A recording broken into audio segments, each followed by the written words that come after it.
Football বিশ্বকাপ মানেই দুর্দান্ত সব উপভোগ্য ম্যাচ। দুনিয়া জোড়া জনপ্রিয় এই আসরকে ঘিরে বৈশ্বিক অর্থনীতিতেও আসে চাঞ্চল্য।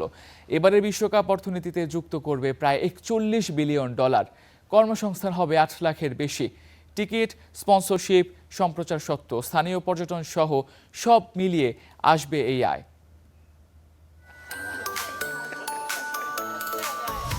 ফুটবল প্রেমীদের দীর্ঘ প্রতীক্ষার অবসান ঘটিয়ে শুরু হয়েছে বিশ্বকাপ 2026।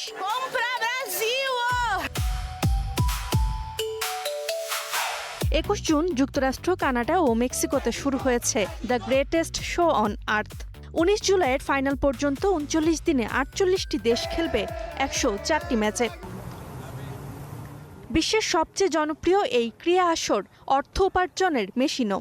ফিফার নিজস্ব বাজেট অনুযায়ী 2026 বিশ্বকাপকে ঘিরে 2023 থেকে 2026 সাল পর্যন্ত 4 বছরে সংস্থাটির মোট আয় দাঁড়াবে প্রায় $13 বিলিয়ন, যা ফিফার ইতিহাসে সর্বোচ্চ।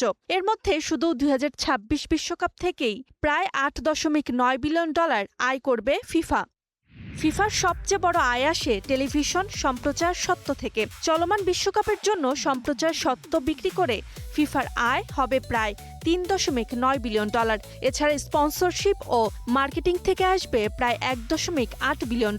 টিকিট বিক্রি ও ভিআইপি হসপিটালিটি প্যাকেজ থেকে আয় হবে আরও $3 বিলিয়ন বেশি। তুলনা করলে দেখা যায় কাতার বিশ্বকাপের বছরে 2022 সালে ফিফার মোট রাজস্ব ছিল প্রায় $4.7 বিলিয়ন।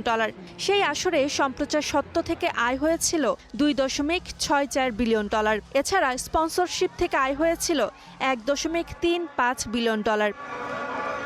ফিফার নিজস্ব রাজস্বের বাইরেও আয়োজক শহরগুলোর পর্যটন, পরিবহন, আতিথেয়তা, রেস্তোরাঁ, খুচরা ও পরিষেবা খাতে উল্লেখযোগ্য হারে ব্যবসা বাড়বে বলে আশা করা হচ্ছে।